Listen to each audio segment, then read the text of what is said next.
Vous êtes sur Téléka Média, vous le faites bien. Merci d'être là dans cette interview exclusive. Je suis avec Blanchard Dimi. Nous recevons le ministre de la Communication et des médias porte-parole du gouvernement, Thierry Ngala. Avec lui, nous allons faire le tour de l'actualité. Et bonjour, monsieur le ministre. Bonjour, Merci comment d'être allez-vous, sur notre... Brony? Oh, ça va très bien, merci. Blanchard Dimi, bonjour. Bonjour. Monsieur le ministre, nouveau quinquennat, on va dire ça, nouveau mandat. Est-ce que c'est un changement de cap pour vous, une nouvelle mission, ou sinon vous êtes que dans la continuité, rien ne change? Bon, celui qui ne change pas, il n'y a que deux solutions. Soit il est bête, soit il est mort. Comme je crois déterminer que je ne suis pas mort, on va considérer que C'est une il nouvelle s'agit mission. à la fois de continuer sur une trajectoire qui est la nôtre depuis plusieurs années et en même temps de s'adapter à l'évolution du terrain. Voilà pourquoi, par exemple, j'ai décidé, nous avons longuement échangé en amont avec vous, eh bien de euh, privilégier, pour ce qui concerne notre communication, les médias nationaux, en plus de notre quinzaine qui reprendra, nous l'espérons, dans les prochaines semaines. Cher Dimi, Voilà, Monsieur le ministre, vous démarrez ces nouveaux mandats. D'abord, félicitations pour votre reconduction. Vous démarrez donc ces nouveaux mandats avec quelques boulets dont certains n'ont pas été presque visibles à l'origine. Je parle ici de la situation qu'ont vécu les Congolais qui sont en Afrique du Sud. Et vous avez organisé, je parle du gouvernement, le retour, le rapatriement volontaire dans des conditions qui aujourd'hui sont appréciées par tout le monde et les conditions d'accueil, l'hébergement, vous avez également pris l'engagement d'une réinsertion en commençant d'abord pour les enfants qui ne doivent pas avoir la rupture de leurs études. Aujourd'hui, le chantier est lancé. Où en êtes-vous et à quoi vont s'attendre ces Congolais qui, au-delà de ce qu'ils ont vécu là-bas, doivent encore revivre leur situation normale dans leur pays d'origine?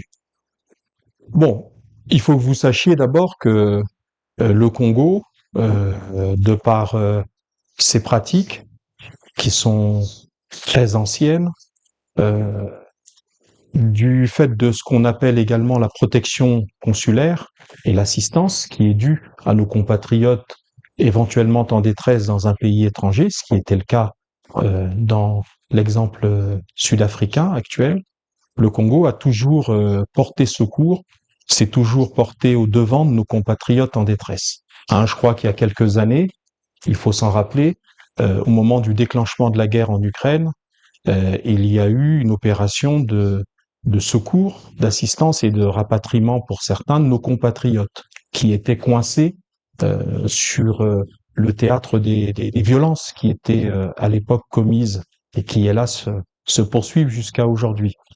Donc, dans le cas de nos compatriotes en Afrique du Sud, il y a eu la même opération que nous avons tous suivie, puisque je voudrais ici rappeler et féliciter l'activisme et le caractère proactif de ce qui a été fait par notre ambassade en Afrique du Sud, qui a d'ailleurs beaucoup communiqué sur les réseaux sociaux, qui a alerté nos compatriotes sur la mise à disposition de cette passerelle logistique pour rentrer dans le pays. Il fallait effectivement probablement gérer les aspects liés à leur recensement, à la vérification de leur situation individuelle. Et vous avez vu le week-end dernier la mise en œuvre effective de cette opération de rapatriement en deux fois. Que dire si ce n'est d'abord qu'il y avait cette urgence à gérer, qui est donc en cours de gestion, y compris pour leur retour effectif ici dans leur foyer respectif ou dans leur famille, ou pour tout autre lieu à leur convenance avec l'assistance des pouvoirs publics. Que dire de plus si ce n'est de regretter, parce que le véritable problème qui doit être relevé ici, c'est le l'ambiance xénophobe qui a présidé à cette euh, opération pour de nombreux pays africains avant nous, et nous aujourd'hui avec eux, de rapatriement de nos compatriotes ou de leurs compatriotes pour les autres pays, parce que véritablement, et nous le voyions également sur les réseaux sociaux, ces étrangers africains étaient en danger de mort. Il y a eu même des décès. Hein, nous l'avons vu à travers des images authentifiées sur des exactions commises sur des ressortissants africains. Le regret que nous avons, nous, en tant que Congo, il est encore plus vif. Vous savez quel rôle notre pays a toujours joué dans la lutte anti-apartheid, au moment où nos frères sud-africains étaient soumis au joug de l'apartheid raciste, qui les a entravés, qui les a emprisonnés pendant des décennies. Quel rôle moteur a joué particulièrement le président Denis Sassou Nguesso avec les conférences ici à Brazzaville, avec le rôle joué pour la libération finalement du grand héros africain Nelson Mandela, qui d'ailleurs, pour l'anecdote, et vous vous en rappelez, vous devez vous en rappeler, nous le devons à l'histoire, à le rappeler, a réservé à notre président, Denis Sassou Nguesso à l'époque, une de ses premières visites à l'étranger, après sa sortie de prison. Donc, vous voyez, c'est cette histoire, c'est ce patrimoine commun qui aujourd'hui nous paraît blessé par l'attitude de certains de nos frères sud-africains concernant la présence de d'autres frères africains, y compris nos ressortissants, dans leur pays. Alors nous souhaitons que le gouvernement sud-africain prenne toutes les dispositions nécessaires pour que cette situation de violence, de xénophobie, d'exaction cesse au plus vite. C'est tout ce qu'on peut dire, avec beaucoup de regrets et beaucoup de consternation pour ce que l'Afrique, et notre pays en particulier, ont fait pour la libération de ce peuple. Il faudrait que rapidement le gouvernement sud-africain remette de l'ordre là où aujourd'hui il y a désordre, violence et exaction. Alors, Monsieur le ministre, certains parmi ses compatriotes, vos compatriotes, rentrent, reviennent au pays, et d'autres découvrent le pays, puisque certains sont nés là-bas et qui n'ont jamais connu le pays. Ils entrent presque avec rien, on va le dire. Nous avons interviewé certains parmi eux qui nous ont fait savoir qu'ils ont tout abandonné. Alors, qu'est-ce que le gouvernement prévoit après cette mesure provisoire, puisque l'hébergement à Kintélé et dans un hôtel de la place est pour le moment provisoire? Alors, qu'est-ce que le gouvernement prévoit après pour la réinsertion, dont Charles vous le disait? Ce que j'ai dit tout à l'heure, c'est qu'une fois qu'on a mis en place les conditions conservatoires d'urgence qui étaient de rapatrier nos ressortissants pour préserver leur intégrité physique, il y a une seconde phase qui va s'enclencher, qui est celle de la vérification des situations individuelles. Je l'ai dit tout à l'heure, il y a des gens qui ont probablement, nous leur souhaitons en tout cas, des attaches de la famille, qui ont la possibilité éventuelle de trouver un hébergement, puis d'autres non. Vous parlez de jeunes, et on l'a vu dans les images qui ont été diffusées, des témoignages. J'ai parlé hier avec un collègue, je n'étais pas sur les lieux au moment de l'arrivée des deux avions, mais j'ai un collègue qui m'a rapporté hier le témoignage poignant notamment de jeunes enfants qui découvraient, comme vous l'avez dit, le Congo pour la première fois. Eh bien, le devoir du gouvernement, c'est de porter assistance, et les choses se mettront en place, à tous nos compatriotes qui reviennent et qui sont en détresse. Premier acte du gouvernement, très bien apprécié parmi les 20 missions, Blanchard Diouf. Nous en parlons du 22 juin dernier, le Premier ministre présente les 20 missions. On est parti donc du quinquennat précédent avec les 12 batailles. Et là, vous avez 20 missions totales. D'abord, une question de forme. Des 12 batailles en 20 missions, qu'est-ce qui change en réalité? Bon, mais rien sur un principe constitutionnel et juridique. Il faut quand même partir de là. Après, on peut gloser sur la forme. Vous savez, la communication emprunte des usages, des codes que vous connaissez encore mieux que moi. C'est qu'on essaye de personnaliser l'action qui doit être menée et la ramasser dans des termes qui permettent d'identifier les éléments de cette mission ou de ces missions. C'était les 12 batailles.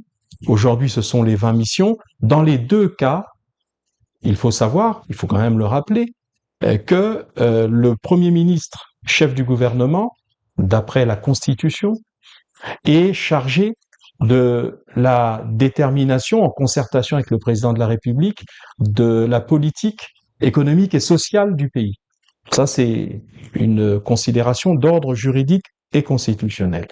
Dans ce cadre-là, il faut savoir également que ce qu'on appelle le programme d'action, et là maintenant nous entrons au-delà du juridique et du constitutionnel, dans l'aspect politique de la chose, la le programme d'action tel qu'il est libellé dans la Constitution, qui a été présenté par le Premier ministre le 22 juin 2026, comme vous l'avez dit, n'est que la déclinaison du projet de société du président de la République. Que ce soit à l'époque de 2021 à 2026, le projet dit Ensemble poursuivons la marche, ou que ce soit aujourd'hui, c'est-à-dire l'accélération de la marche pour le développement. Ce n'est que la déclinaison programmatique du projet de société. D'ailleurs, pourquoi on parle de projet et après on parle de programme d'action? Le projet, c'est la vision et les grands axes de l'action que le président de la République a soumis au peuple congolais pendant la campagne présidentielle et qui a donc été plébiscité, étant donné les scores que je ne rappelle pas ici, qui a été plébiscité par la population. C'était des grands axes, c'est une vision, c'est une boussole, c'est un cap. Mais ensuite, il ne suffit pas de la vision, qui est absolument nécessaire, il faut bien qu'il y ait un cap, il faut bien qu'il y ait de grands ressorts, de grands axes, mais ensuite on met en place au niveau du gouvernement le programme qui permet d'atteindre chacun de ces grands axes, d'où le programme d'action. Donc, si je pouvais me permettre une analogie, vous me la permettrez, elle est un peu osée, mais vous comprendrez son sens. C'est un peu comme les prédicateurs chrétiens quand ils disent que leur art, c'est d'appliquer, de prêcher la Bible, rien que la Bible et toute la Bible. Un gouvernement, dans le cadre constitutionnel qui est le nôtre, il est là pour mettre en œuvre le projet du président de la République, tout le projet, mais rien que le projet. Donc les 20 missions, tous les 12 batailles avant, n'étaient que la déclinaison programmatique du projet de société du président de la République. Si vous reprenez les 20 missions, vous retrouverez là les grands axes des 10 axes prioritaires ou des 10 aspects prioritaires du projet de société du président de la République, mais cette fois-ci avec une vision qui soit une vision programmatique, c'est-à-dire une cadence, des séquences, l'indication des moyens pour atteindre telle et telle mission, etc. Donc voilà, c'est ce que je peux dire. Après le reste, 12 batailles, 20 missions, c'est l'habillage communicationnel d'une réalité institutionnelle et juridique que je viens d'évoquer. Monsieur le ministre, au-delà de cette réalité institutionnelle, de cet habillage, nous savons qu'il faut également le moyen. Les ambitions sont grandes, on le sait. Le moyen, est-ce que vous, au niveau du gouvernement, mesurez à ce moment la faisabilité de ces 20 missions, tenant compte également du bilan que vous avez tiré en toute transparence, on va le dire, pour le quinquennat qui était passé 2021-2026? La faisabilité? La faisabilité, il faut... Condition bien sûr la réalité économique du pays et du monde entier. Bon, on en parlera si vous le souhaitez, hein, la réalité économique, parce que forcément, on n'évolue pas sur une planète déserte. Il y a une réalité mondiale, une réalité internationale, une réalité régionale et une réalité sous-régionale. Bon, on reviendra peut-être là-dessus tout à l'heure. Forcément, la réalité mondiale ou la réalité sous-régionale nous rattrape. Et forcément, on évolue de concert avec les autres nations. Donc, ce qui entrave les autres nations, ce qui touche la planète, on peut parler de la guerre qui, on ne le souhaite pas, aurait repris, ou en tout cas quelques escarmouches au niveau du golfe Persique et notamment du détroit d'Ormuz. Nous espérons qu'il ne s'agisse que d'incidents et qu'il n'y aura pas de reprise de la guerre. Mais vous avez bien vu, nous avons bien vu, l'ensemble de la planète a bien vu les conséquences, l'incidence, l'influence de la fermeture du détroit d'Ormuz sur l'économie mondiale, l'évolution des cours de l'énergie et notamment du pétrole.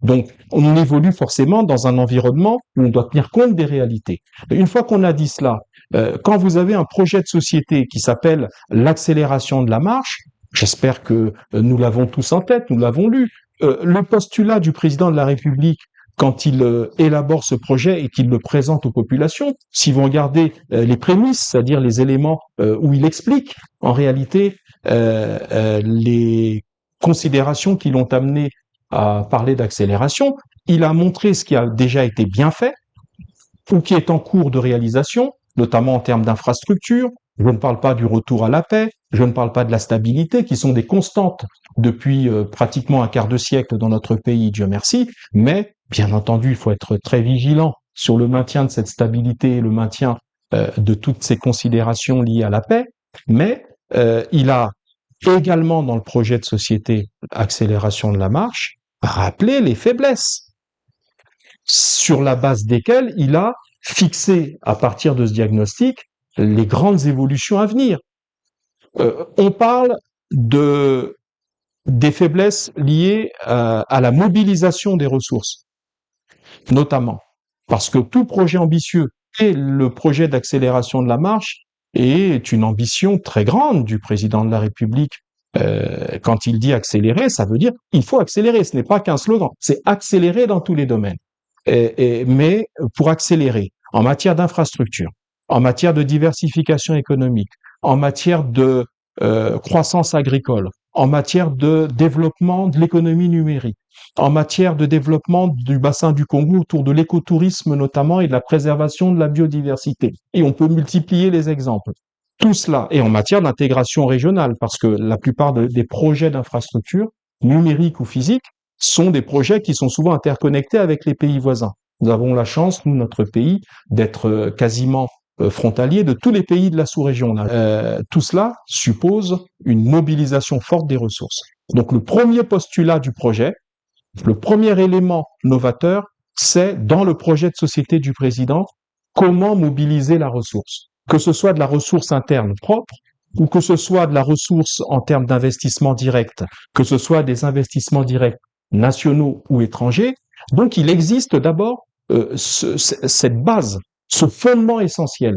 On ne peut pas parler de développement si on n'a pas les ressources pour le développement. Donc, c'est l'élément principal, vous l'avez vu, je reviens pas dessus, mais je pourrais, si vous l'estimez nécessaire, y revenir. Simplement un petit postulat, le président de la République souhaite, et c'est l'ambition du gouvernement aujourd'hui qui s'est approprié cet aspect, cet objectif, mobiliser chaque année 5 000 milliards de francs CFA en termes d'investissement. Voilà. Ça, c'est un chiffre ou bien c'est comme ça, c'est possible dans la situation. Monsieur le ministre, vous nous permettez, j'abonde dans le même sens que Blanchard Dimi. Si nous repose la question tout à l'heure sur les 12 batailles et les missions, parce que le gouvernement se donne 20 missions, alors que quand on regarde de fond en comble le bilan du quinquennat précédent, vous l'avez reconnu vous-même, d'ailleurs le premier en parle, le budget et le bilan n'est pas assez positif. Vous avez beaucoup de problèmes qui ne sont pas résolus jusqu'à aujourd'hui, mais vous donnez quand même 20 missions. Et Dimi disait tout à l'heure, où est-ce que vous trouvez les moyens pour réaliser les 12 missions? Est-ce que ce n'est pas les 20 missions, pardon. Est-ce que c'est pas irréaliste, en fait, quand on regarde? Pourquoi le gouvernement peut-il se permettre autant de missions alors qu'il n'y a pas de moyens? Bon, mais d'abord, je vous ai dit quelque chose tout à l'heure. Je reviens donc sur mon propos de tout à l'heure. Les 20 missions, ce n'est pas quelque chose qui est sorti du cerveau du Premier ministre. Les 20 missions sont la déclinaison programmatique du projet de société du président qui lui-même est fondé sur 10 axes prioritaires. Ce n'est que la chiffre d'ailleurs, on ne sait pas combien ça coûte à l'État. Mais d'accord. Mais ce qui compte, c'est d'abord l'ambition. Je vous ai dit que le projet, c'était un cap, c'était une vision, c'était une boussole, et le gouvernement est chargé, lui, de mettre en œuvre, de mettre en musique. J'ai parlé d'une étape préalable qui correspond aux soucis que vous avez exprimés. La mobilisation des ressources. Mais il y a divers leviers qui existent. On peut citer d'abord, et là encore une fois, je ne reprends qu'in extenso le projet de société du président, tel que nous allons le décliner pendant le temps qui va être donné au gouvernement Collinet-Macosso. Il y a la mobilisation des ressources à travers l'optimisation des ressources fiscales. Voilà un exemple. Avec une remise à plat de ce qu'on appelle la taxe sur la valeur ajoutée. Vous savez que c'est une taxe, un impôt complexe qui parfois est injuste. Il s'agit donc de remettre à plat notre fiscalité.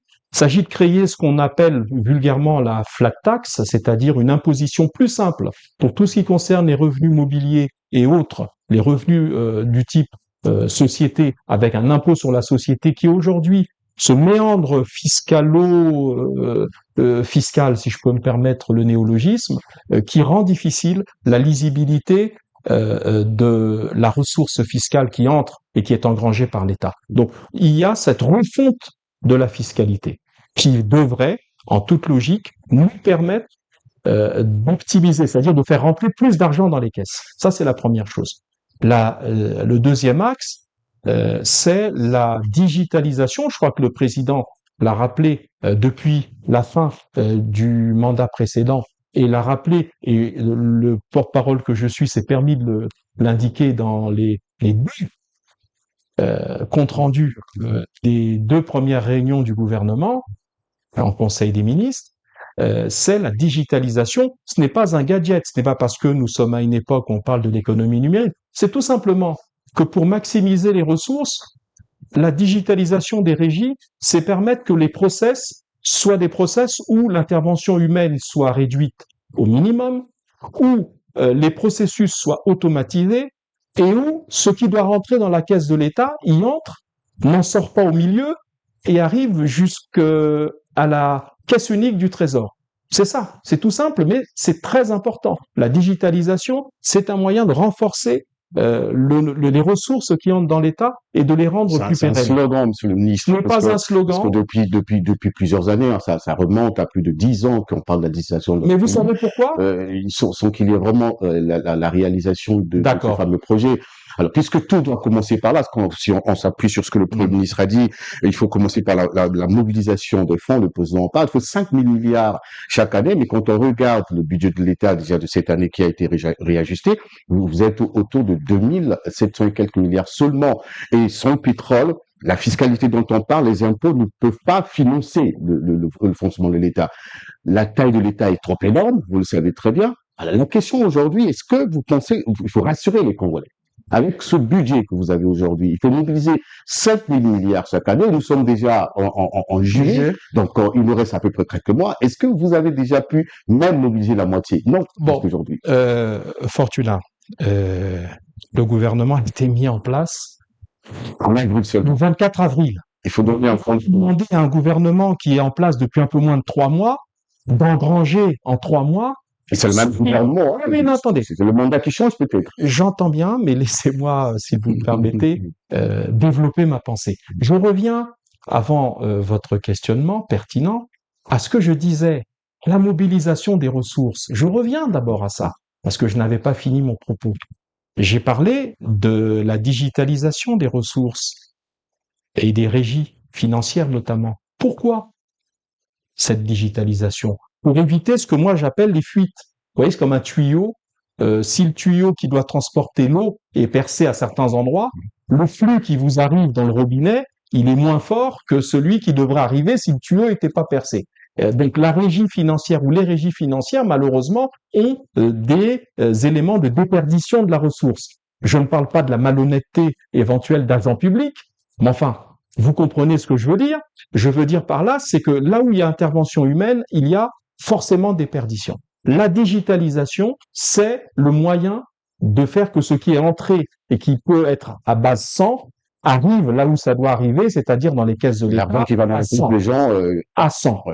Et la digitalisation, vous dites que c'est un slogan? Non, c'est justement les résistances rencontrées par le gouvernement et l'État en général face à cette réforme importante. Parce qu'il y a malheureusement, depuis que le monde est monde, vous avez des agents honnêtes, vous avez aussi une minorité, on espère la plus petite possible, qui ne l'est pas, ou en tout cas qui a des principes moraux peut-être à géométrie variable, et c'est contre ce type de comportement on va dire anti-valeurs qu'effectivement la digitalisation va permettre de mettre effectivement à bas. Alors donc ces résistances, le gouvernement est résolu aujourd'hui à les mettre à bas et à les combattre et à les éliminer. Mais on continue toujours parce que les ressources sont le préalable.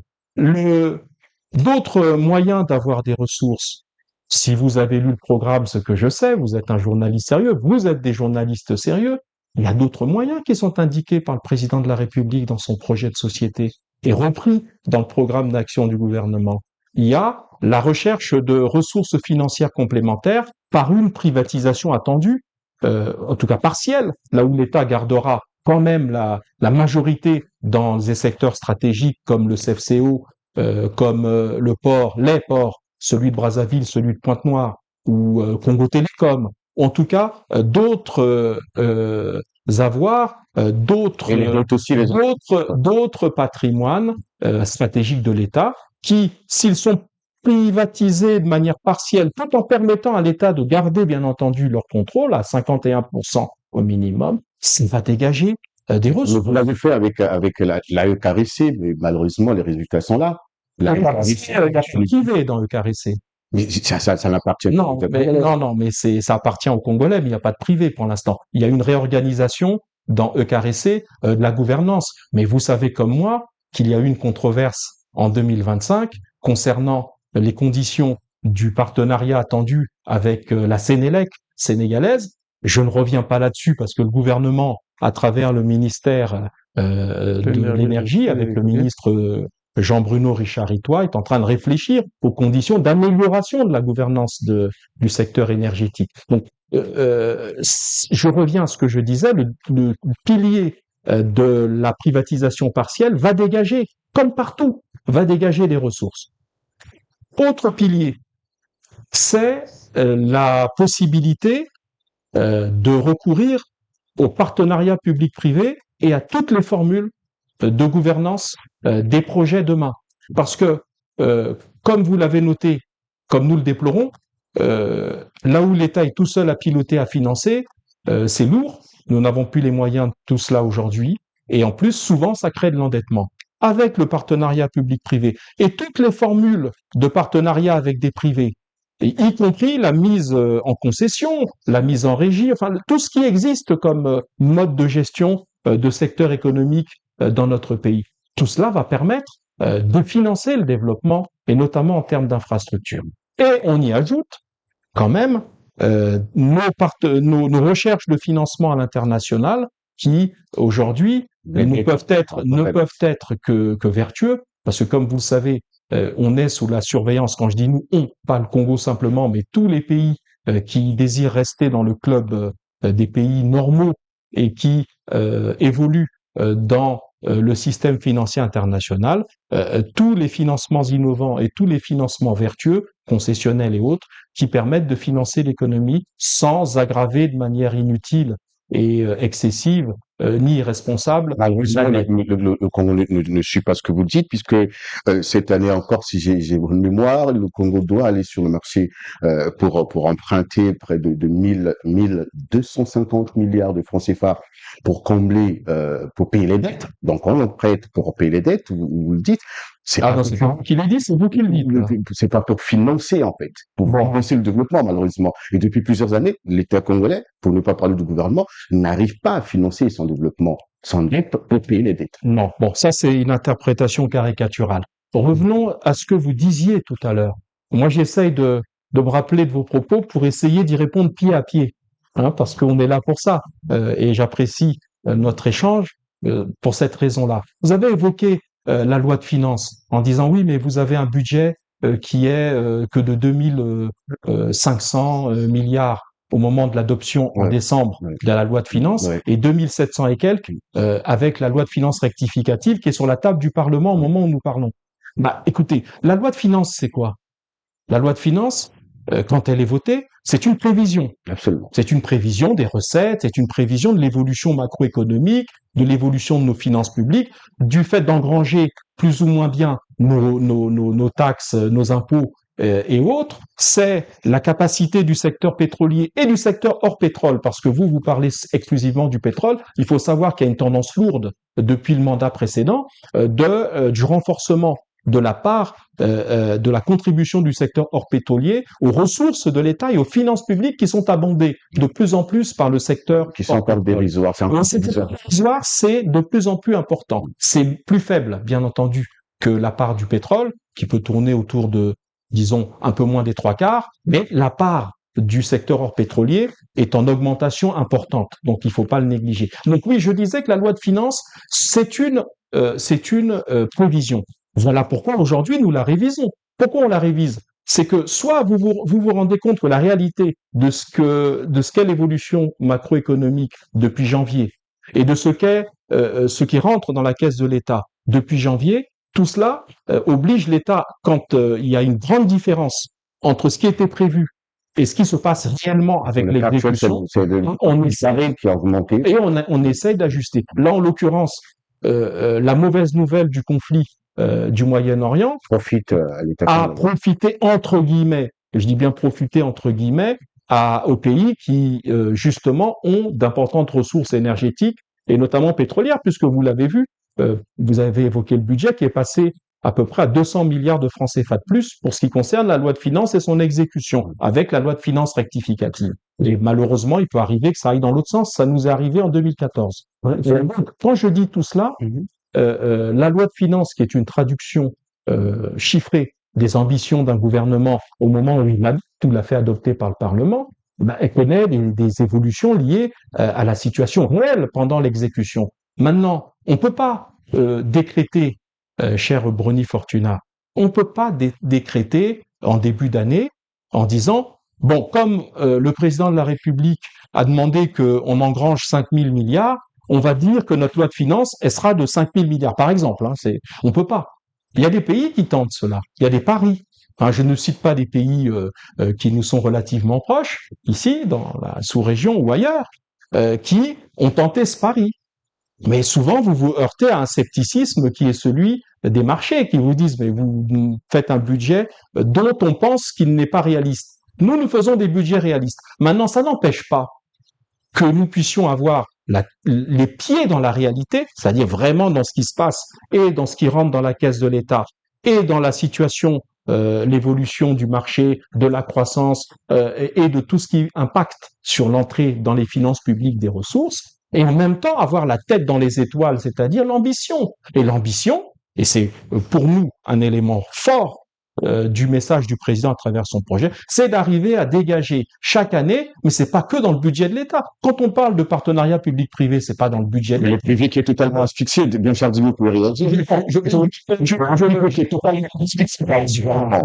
National a des difficultés, mais il faut savoir, et ça aussi, c'est un élément nouveau, il y a aujourd'hui, dans le cadre de la gestion de la dette intérieure, des choses qui se font. Il faut discuter avec les entreprises privées qui reçoivent régulièrement ce qui leur est dû.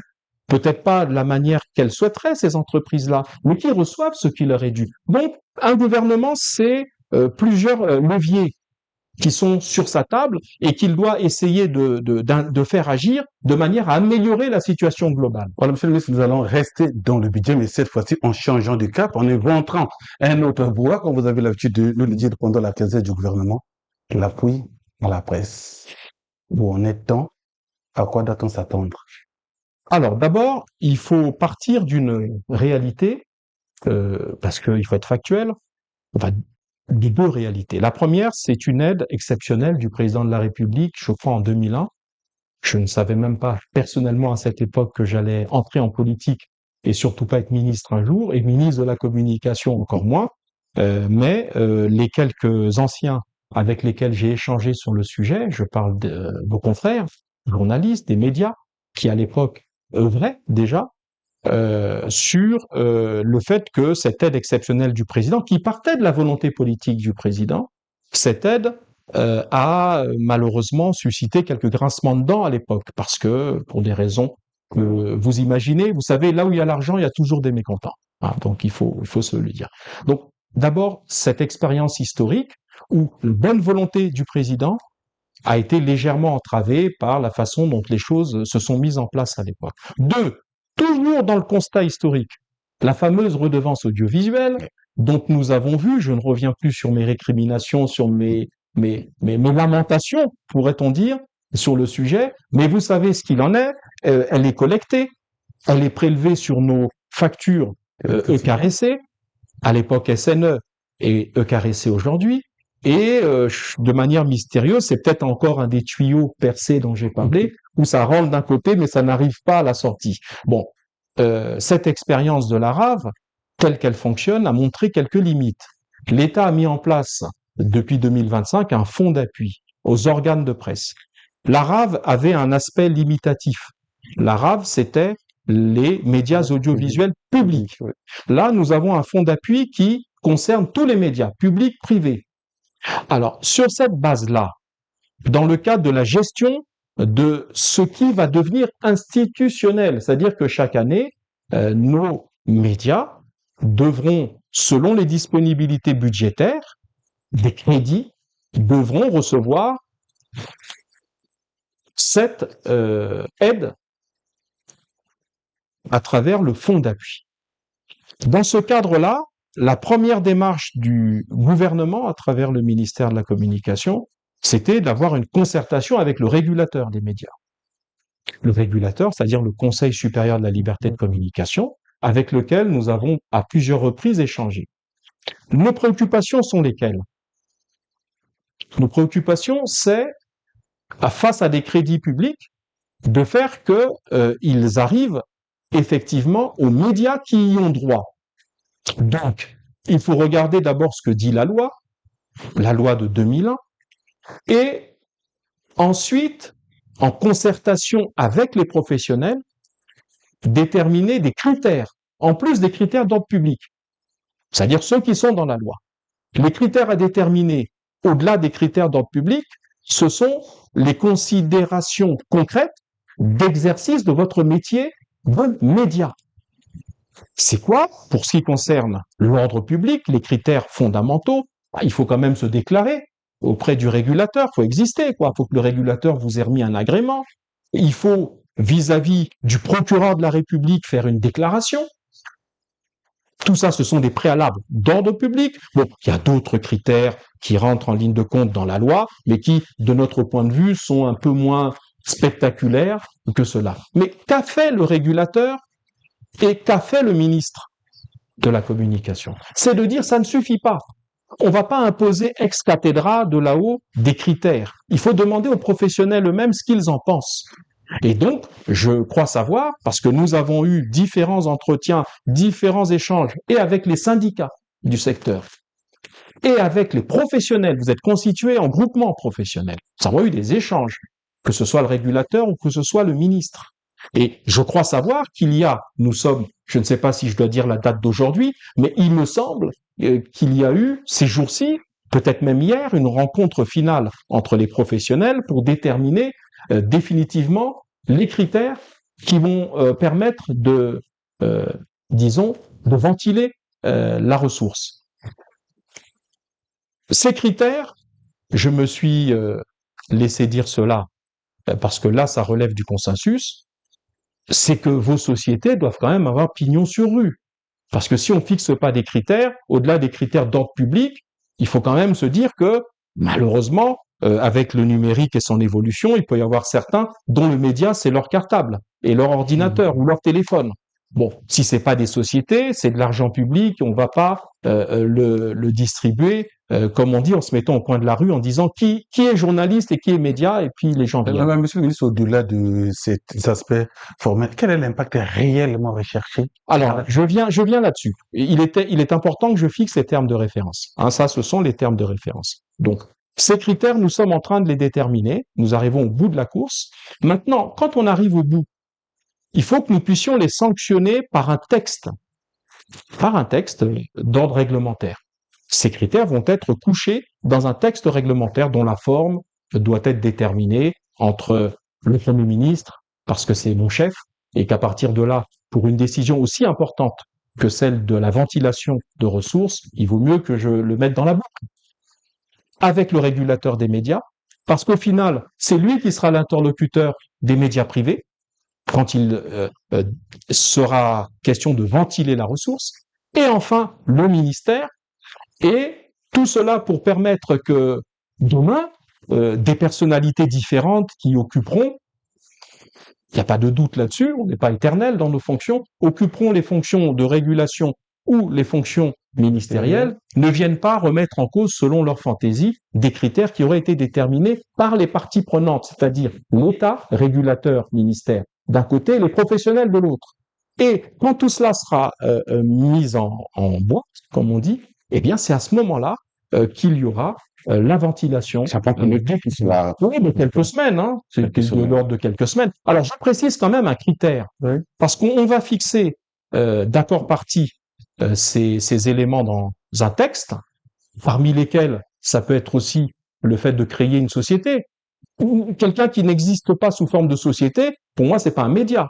C'est peut-être un journaliste, il a peut-être une carte de presse, mais c'est pas un média. Ça devient un média quand c'est une société. Je suppose que si c'est le cas, votre groupe existe sur un plan juridique. Il me semble, j'espère, je le crois.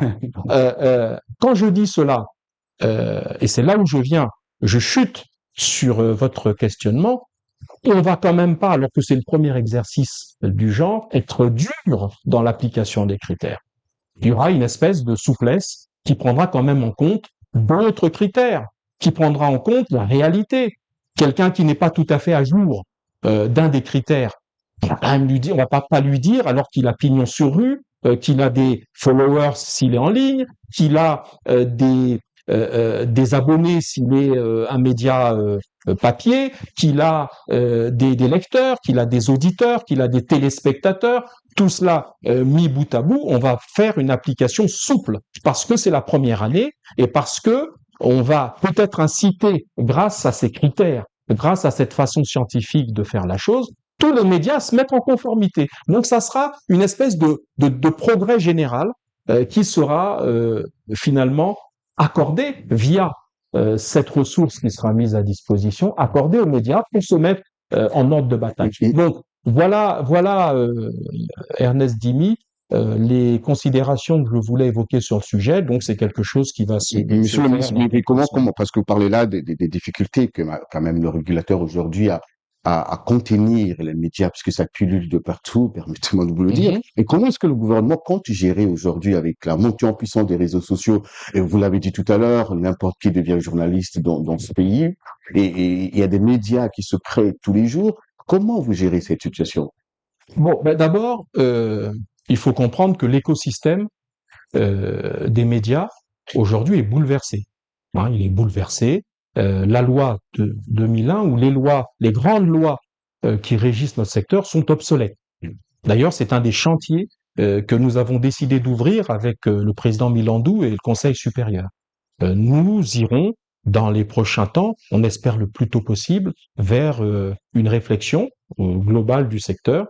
Alors peut-être pas les états généraux comme on l'avait fait il y a 8 ans, Ouais. mais pourquoi pas un forum, un atelier, mais qui réunisse tous les professionnels, l'État et tous les sachants qui doivent nous accompagner pour refaire la loi, pour tenir compte de la réalité. Les médias numériques dont on parle n'existaient pas il y a 25 ans, quand les lois ont été adoptées et mises sur les fonds baptismaux. Donc, il y a d'abord la réalité, il faut que nous adaptions nos textes à cette réalité. Le foisonnement dont on parle, les garde-fous que l'État compte y mettre en place, c'est ce que j'ai dit tout à l'heure. Si M. Mungala crée un média, entre guillemets, qu'il a pignon, non pas sur rue, mais sur les réseaux, et que son média se résume à son téléphone, son smartphone, son cartable où il y a le laptop et ses clés USB, pour nous, ça nous pose problème. Il faut qu'il se constitue en société. Pourquoi? Pour une raison même basique qui est celle de votre métier. Tout média, ancien comme nouveau, a un mécanisme de mise en cause. Pourquoi on s'inscrit chez le procureur? C'est pour être connu par le procureur, tout simplement. Il faut bien qu'il y ait quelqu'un qui soit le responsable juridique. Mais si vous n'avez pas un directeur de publication qui soit connu, à ce moment-là, pour nous, vous n'êtes pas un média. Quand je dis nous, pas moi en tant qu'individu ni le ministère, mais pour l'ensemble de l'écosystème. Vous êtes tout, vous êtes un individu qui estime exercer la profession de journaliste ou d'homme de médias ou de femme de médias. Donc, il faut renforcer les critères. C'est pour ça que j'ai parlé tout à l'heure de la mise aux normes. Et l'incitation financière va amener tous ces médias à se mettre en ordre et à exister réellement, à avoir une responsabilité. Cet esprit de responsabilité, je vais vous l'illustrer par un exemple qui m'a été donné par le président Milandou. Il y a des médias qui avaient, ou un média en ligne sur une plateforme, Facebook pour ne pas la nommer, avait publié des choses diffamatoires à l'encontre d'un tiers, que je crois une artiste ou quelque chose comme ça. Il a été convoqué. C'est-à-dire que, par voie de presse, le Conseil a informé ce média qu'il était convoqué, puisque c'était, entre guillemets, un média Facebook. Après moult difficultés, donc de grandes difficultés, on a réussi à avoir le numéro de téléphone. Ils ont réussi à avoir le numéro de téléphone du responsable, entre guillemets. Ils l'ont eu au téléphone, en lui disant, vous êtes convoqué au Conseil supérieur tel jour à telle heure, Et vous savez ce qui s'est passé? Bah, le monsieur a disparu. Dans le sens où on ne sait pas où il habite, il a bloqué son téléphone, certainement il a changé de puce. Bon, comment voulez-vous que nous considérions que l'exercice qui est fait par un tel individu de la profession, avec toute la déontologie et l'esprit de responsabilité que vous partagez, comment voulez-vous que l'État régule, comment voulez-vous que l'État fasse appliquer la C'est un loi? danger pour le gouvernement. C'est un danger pour le pays, pour le peuple, un danger pour les Surtout pour vous, consommateurs de ministre. l'information. Non, Parce que tous les non. jours, on voit sur les réseaux sociaux comment vous êtes attaqué, vos collègues. On a Et le puis, cuir tanné. Vous savez, ces fonctions-là font que, malheureusement, quand nous les occupons, nous sommes la cible, pour des raisons diverses, hein, de tous ceux qui considèrent qu'ils doivent tirer sur des mais ministres. vous reconnaissez comme aujourd'hui avec les réseaux sociaux, les réseaux sociaux influencent souvent les décisions du gouvernement. Vous Mais pensez- les réseaux sociaux, il y a deux aspects, parce que rien n'est totalement négatif ou noir dans une réalité, et rien n'est totalement positif ou blanc dans une réalité.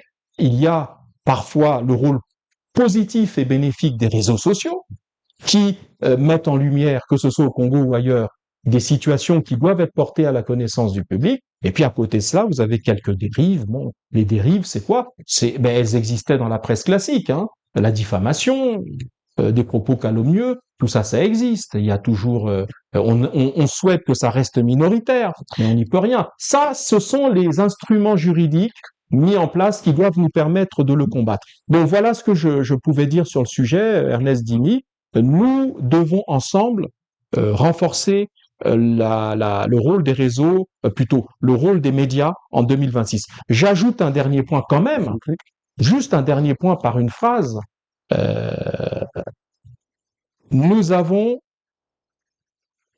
malheureusement à travers le monde une évolution irréversible, c'est que tous les médias, comme nous changeons d'époque, c'est un peu comme l'époque des dinosaures, et puis on est passé à une autre époque, et les espèces qui n'avaient pas survécu sont mortes, et puis d'autres espèces plus résistantes, robustes ou adaptées à la nouvelle ère climatique ou météorologique, ont pris la place des anciennes, qui n'ont pas survécu, qui n'ont pas résisté parce que pas assez fortes. Nous constatons depuis une vingtaine d'années que les médias qui réussissent, je parle des anciens, c'est ceux qui arrivent à s'adapter au numérique.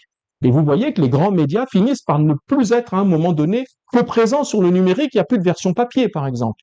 Les grandes télévisions, les grands médias audiovisuels, c'est pareil. Il y a une espèce de pluridisciplinarité de leurs services. Ils se retrouvent partout. Ils vont là où vont les gens. Vous comprenez? Ils vont là où vont les gens. Regardez Télé Congo, pour ne parler que de notre chaîne publique.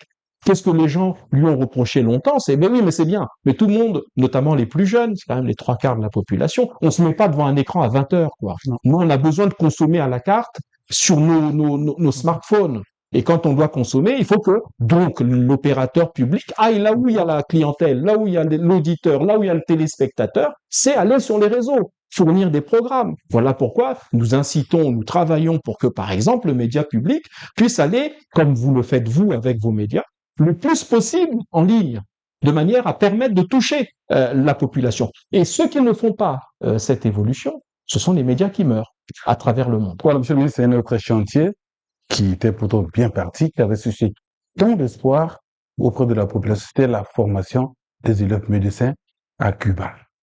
Et aujourd'hui, alors, est-ce qu'un bilan peut être fait parce qu'il y en a qui ont des difficultés à se faire intégrer dans la fonction publique pour exercer dans le cadre de ce qui a été à l'origine présenté comme une ambition qui donnait assez d'ouverture à la jeunesse au service de la République? 5 ans pour certains qui sont rentrés déjà, d'autres en 3 ans ici. Malheureusement, ils sont nombreux qui ne sont pas intégrés à la fonction publique. Et ils le réclament d'ailleurs. Mais écoutez, c'est une situation malheureuse.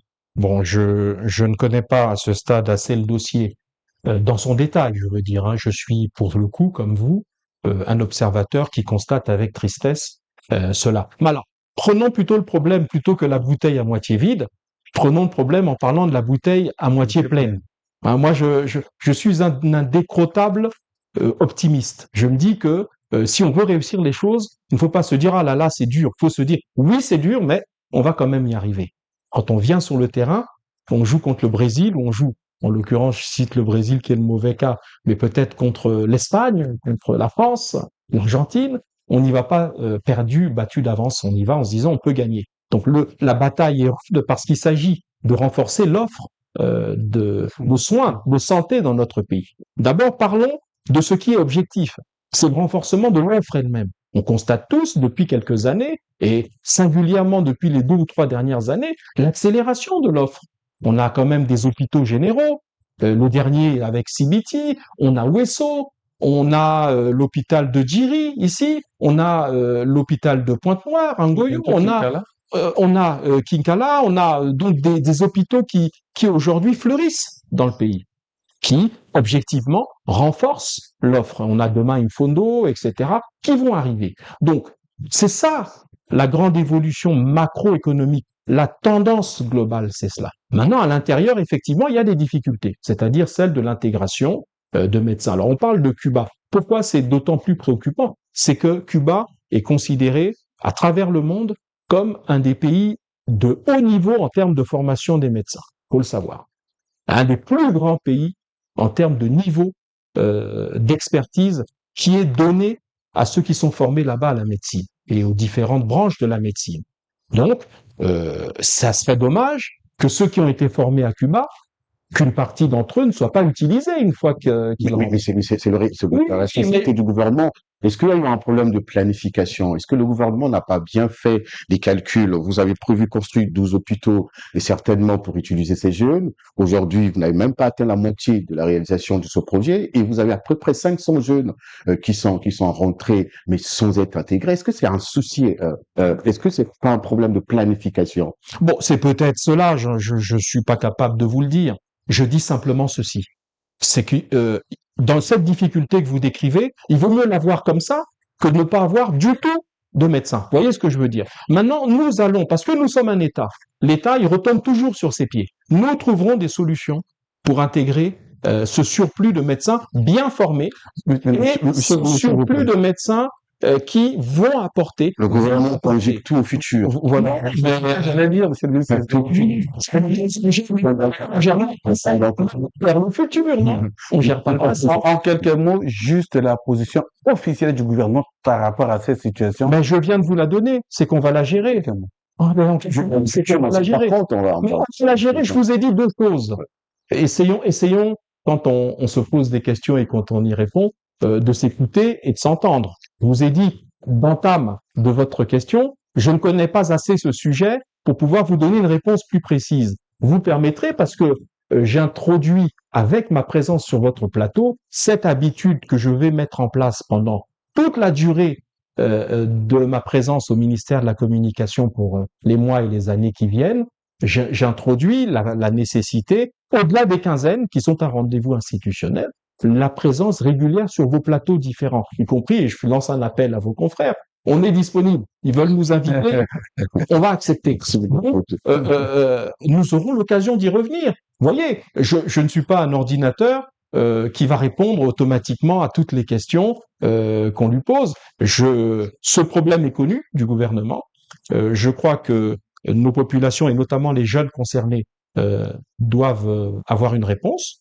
Nous aurons une réponse à donner, que ce soit le ministère lui-même ou que ce soit le porte-parole dans les prochains temps. Monsieur le ministre, on va aborder un autre cas, phénomène de société, c'est la corruption. Mais ici, nous avons un cas précis, c'est ce qui se passe à l'ENAM, l'École nationale d'administration et de magistrature, alors où des cas d'arrestation, d'interpellation, des cas d'indélicat sous réserve de leur inculpation ou non, ou leur innocence, c'est dans ce que les tribunaux vont dire, ont été quand même signalés. Aujourd'hui, quand même, comment est-ce que vous, à votre niveau, en tant que gouvernement, réagissez, ne serait-ce que d'abord à ces cas au niveau de l'ENAM? Bon, d'abord, un gouvernement n'a pas vocation à parler de situations particulières. Il y a une séparation stricte des pouvoirs.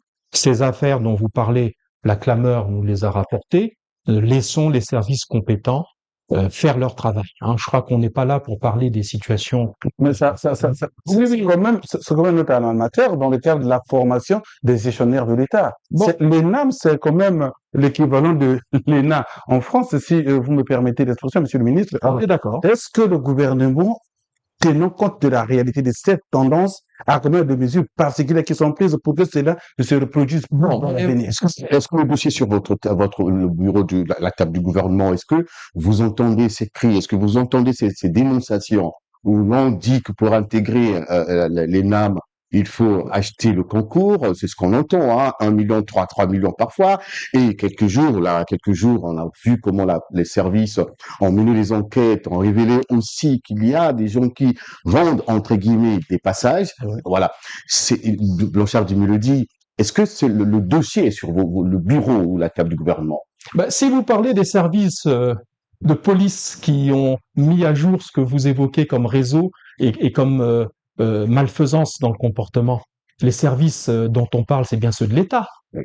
Ça veut dire que Et du gouvernement. Ouais. Donc, il faut laisser les choses se faire.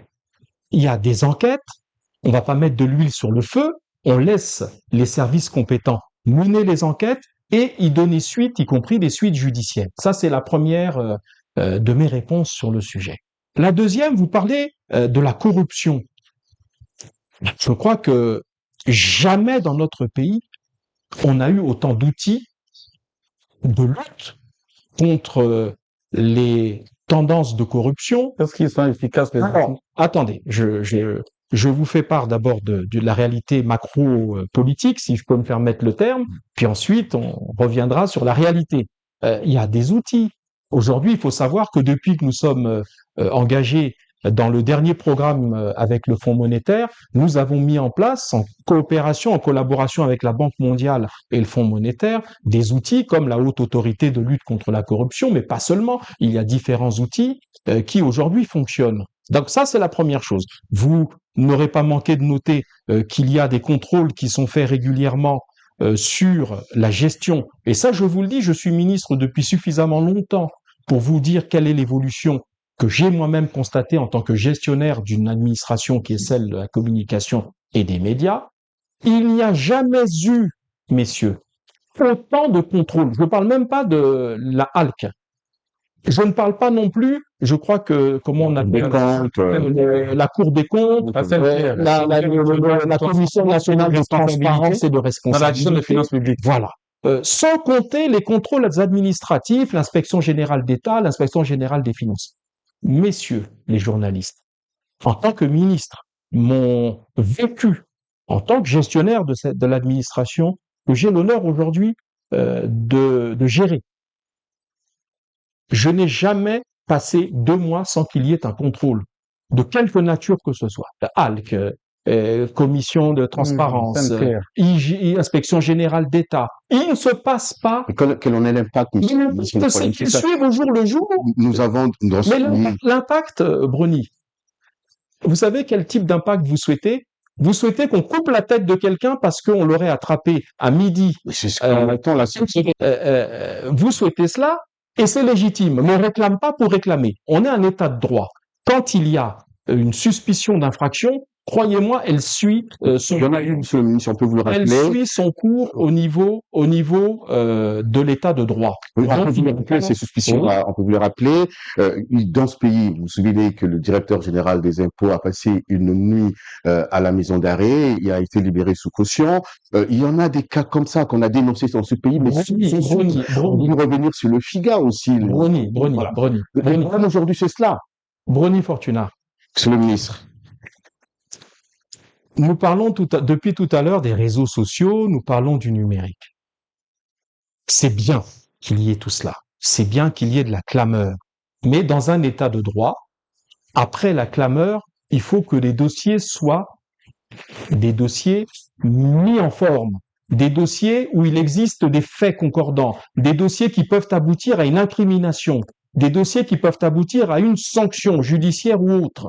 Donc, entre la clameur et puis le fait qu'un dossier soit rendu, entre guillemets, juste, enfin, je sais pas, je suis juriste, mais alors là, pour le coup, le terme m'échappe, disons, prêt à être jugé, prêt à faire l'objet de sanctions, qu'elles soient disciplinaires, administratives ou autres, il y a toujours des étapes, il y a toujours un monde. Ces étapes, malheureusement. Il faut laisser les choses se mettre en place. Et je le répète, je comprends que la clameur soit ce qui réveille l'émotion, mais il faut laisser l'état de droit articuler ces procédures avant de juger s'il y a ou pas impunité. Moi, c'est tout ce que je peux dire sur la justice elle-même est malade. Comment va-t-elle faire ce travail si le président l'a dénoncé, hein? Le ver dans le fruit dont on parle, c'est la justice. Elle est malade totalement. Comment va-t-elle faire le travail? Et si elle-même est pourrie de l'intérieur? Bah, écoutez, elle est quand même pas malade au point d'être considérée comme un corps qui aurait un Est-ce qu'on va la cancer chercher, monsieur le généralisé. ministre? Vous me posez une question, si vous me permettez d'y répondre. Si vous accumulez les questions, je vais peut-être pas avoir le temps d'y répondre.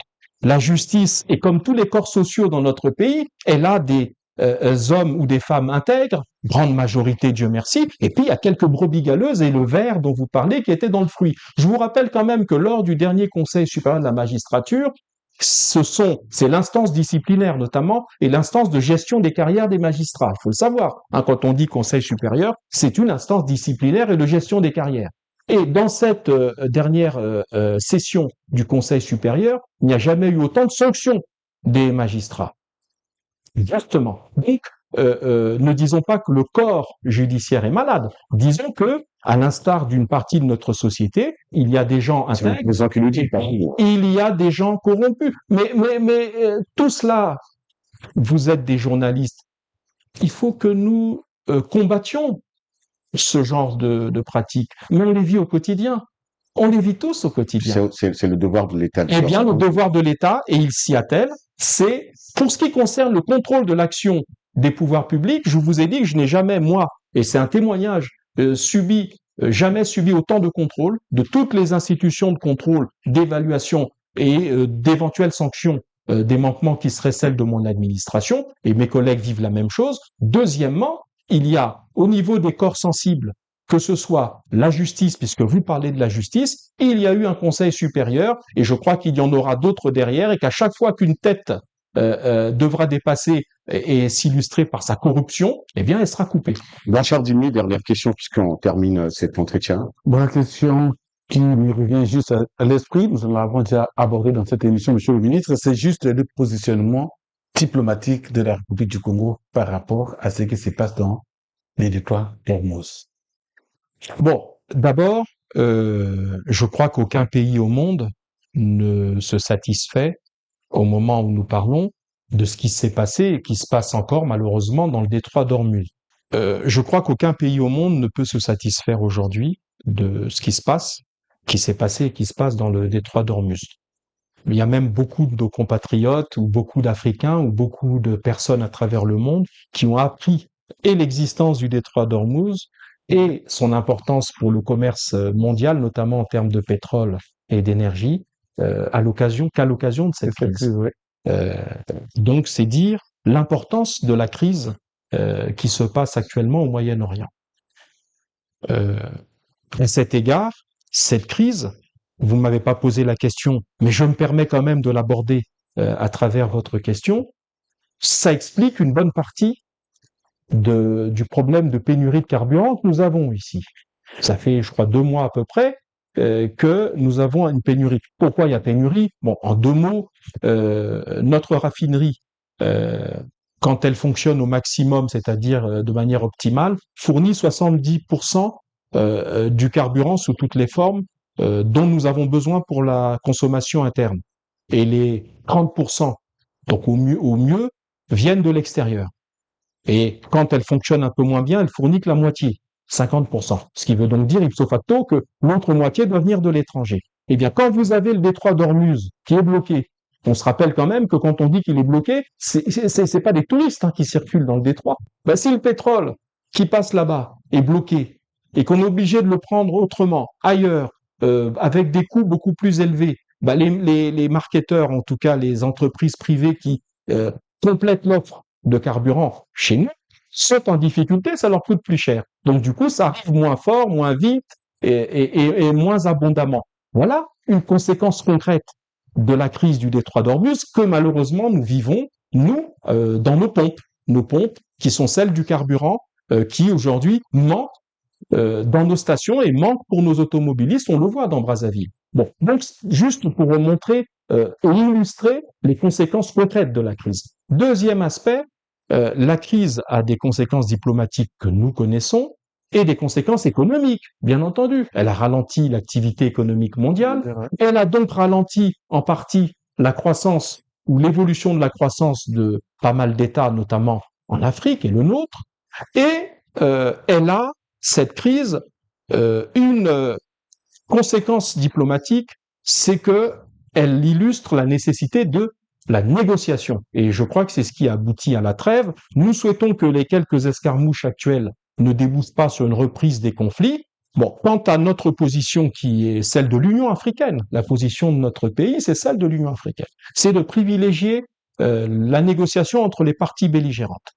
Enfin, sur la question plus particulière, vous ne me l'avez pas posée, mais je me permets quand même de le dire, le Congo a de très bonnes relations avec les différents belligérants. Les États-Unis d'Amérique d'un côté, qui est pour nous un grand pays ami, et l'Iran, avec lequel le Congo, depuis représenté par votre collègue de la environ une cinquantaine d'années, environ le ministre des Affaires étrangères.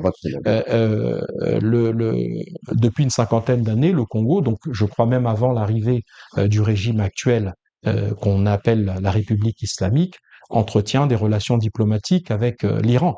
Et donc, notre intérêt bien compris, c'est que nos amis doivent trouver définitivement un terrain d'entente ou maintenir et la trêve et conclure de manière positive les négociations en cours. Voilà, Monsieur le ministre, nous arrivons à la fin de cet entretien exclusif.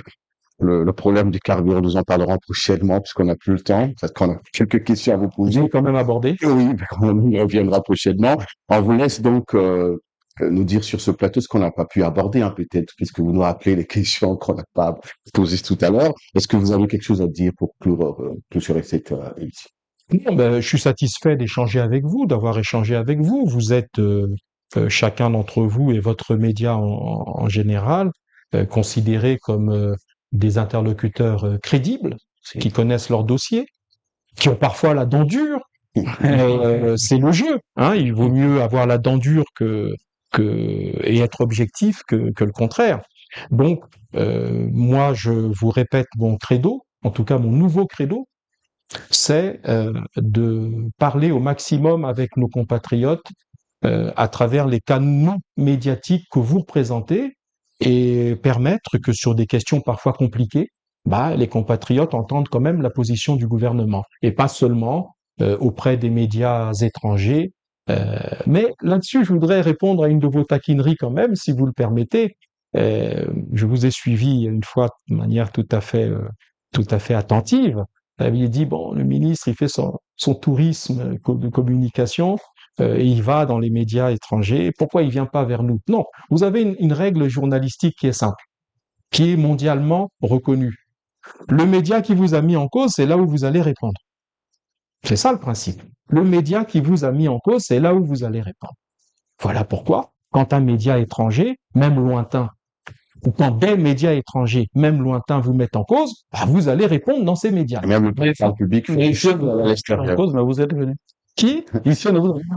Ça, c'est mon nouveau credo. Je vous ai dit, c'est mon accélération personnelle, c'est celle-là. C'est celle de dire, allons aussi vers les médias nationaux qui doivent et qui méritent d'avoir de la part du gouvernement en direct un certain nombre d'explications et un échange, comme vous l'avez fait, critique, objectif, dur parfois, mais qui est nécessaire parce que la démocratie, c'est ça aussi. Le gouvernement doit s'expliquer, pas seulement au Parlement, pas seulement dans les instances qui sont les siennes, mais également vis-à-vis de l'opinion à travers la médiation que vous formulez entre le pouvoir et l'opinion publique. Donc c'est important. C'est important. Voilà. Je rappelle que la quinzaine va revenir quand même. J'invite quand même ce grand journaliste qui est devant moi quand même à nous honorer la prochaine quinzaine ou les prochaines quinzaines de sa présence. Ça permettrait que il profite de cet espace qui est mis à disposition des journalistes là également pour poser ces questions. Voilà, c'est un échange, hein.